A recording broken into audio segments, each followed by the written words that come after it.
நான் உங்கள் கோவிந்தராஜ் சுப்பிரமணி. இன்று வினையை பற்றி பார்ப்போம்.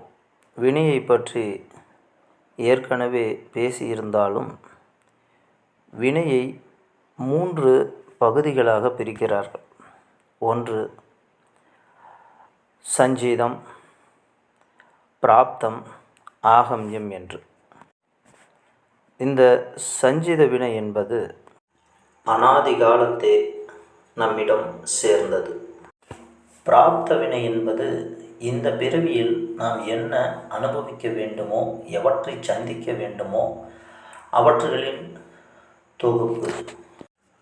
ஆகம்யம் என்பது நாம் தற்போது செயல்படக்கூடிய காலகட்டங்களில் இந்த உலக பந்தங்களில் சிக்கி உடல் இச்சையாலும் மனதினுடைய கட்டுப்பாடற்ற போக்கினாலும் நன்மை தீமை அறியாமல் அந்த ஆசையிலேயே மயங்கி கட்டுப்பாடற்று செயல்பட்டு எந்த வினையை செய்ய வந்தோமோ அதை மறந்து தகுதிக்கு மீறிய ஆசைகளால் அறிவை இழந்து செயல்களில் ஈடுபடும்போது புதிய வினைகள் நம்மை சேருகிறது.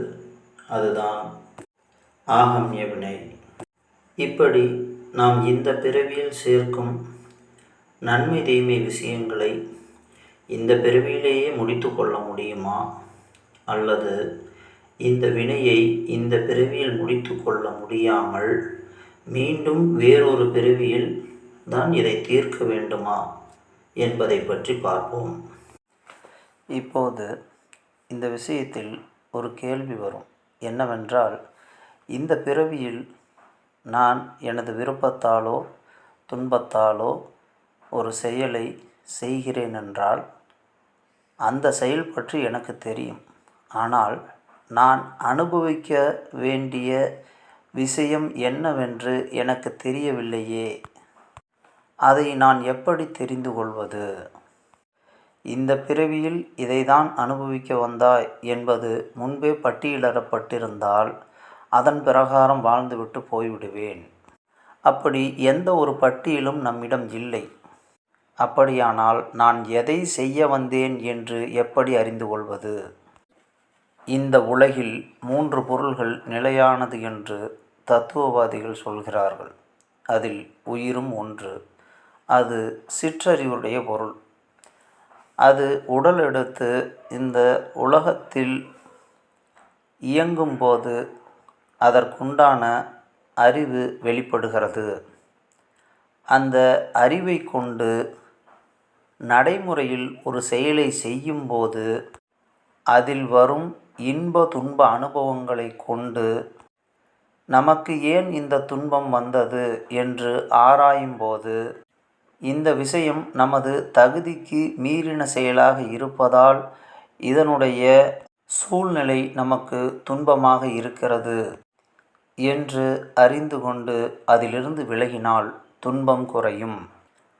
அப்போது நமக்குண்டான செயல் அதுவல்ல, அதற்குண்டான தகுதி நமக்கு இல்லை, அதனால் நாம் அதிலிருந்து விலகுவதே உத்தமம் என்று விலகிக்கொள்ளலாம்.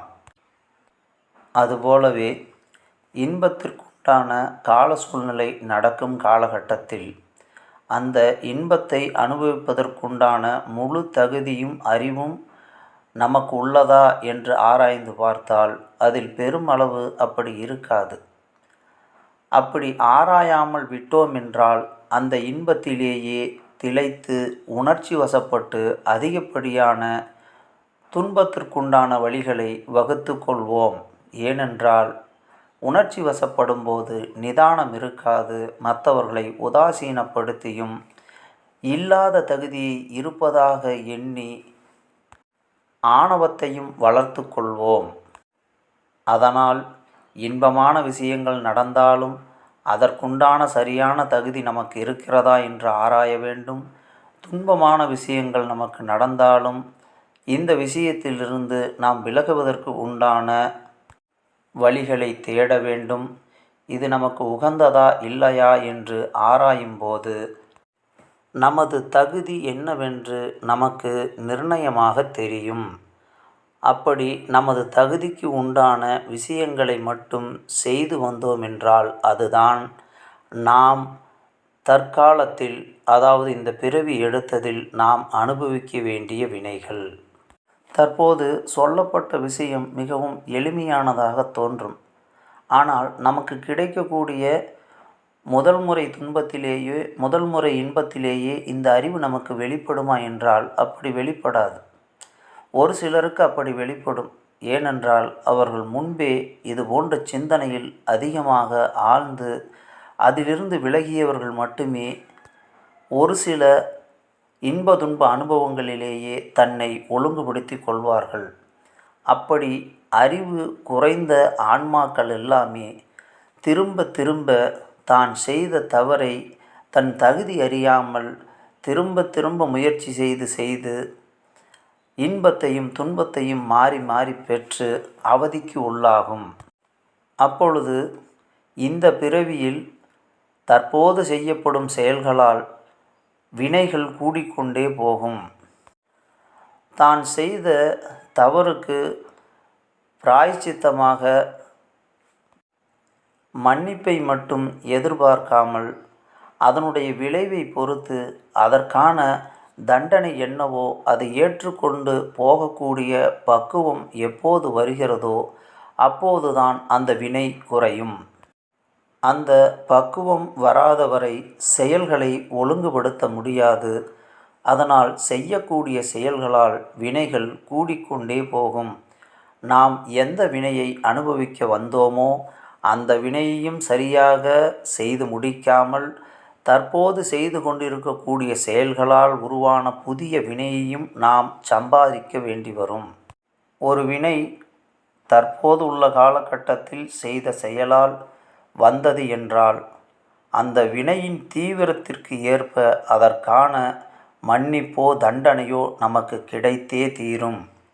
அதை உள்ளபடி ஏற்றுக்கொண்டு அதற்குண்டான தண்டனையை இந்த பிறவியிலேயே அனுபவித்தால் இந்த பிறவிக்குண்டான வினை இந்த பிறவியோடு முடிந்துவிடும். அது திரும்ப சஞ்சீத வினையில் சென்று சேராது.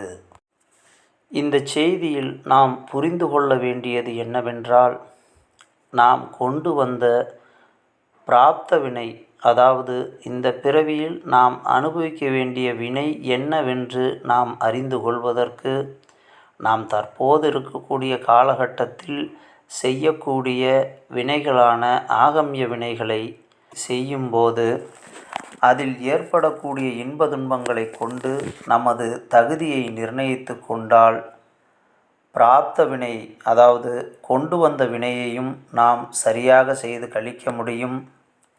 தற்போது செய்து கொண்டிருக்கக்கூடிய ஆகம்ய செயல்பாட்டால் வரக்கூடிய வினையையும் சேராமல் தடுக்க முடியும். இதற்கு முக்கியமாக நாம் தெரிந்து கொள்ள வேண்டியது நமது தகுதி என்ன, நமது தகுதி மேம்பட என்ன செய்ய வேண்டும் என்பதற்குண்டான செயல்களில் ஈடுபட்டாலே பிராப்த வினையும் ஆகம்ய வினையும் குறையும். இந்த இரண்டு வினைகளும் குறையும் போது சஞ்சீத வினை வெகு சீக்கிரமாக குறையும். நமக்கும் அறிவில் தெளிவு ஏற்பட்டு பக்குவம் வந்து எந்த காலகட்டத்திற்கும் எந்த சூழ்நிலையிலும் அமைதியாகவும் நிம்மதியாகவும் வாழக்கூடிய மனநிலை ஏற்பட்டுவிடும். ஆகம்ய வினையை பற்றி எவ்வளவு சுருக்கமாக சொல்ல முடியுமோ சொல்லிவிட்டேன். மீண்டும் அடுத்த பதிவில் சந்திப்போம். நான் உங்கள் கோவிந்தராஜ் சுப்பிரமணி. நன்றி, வணக்கம்.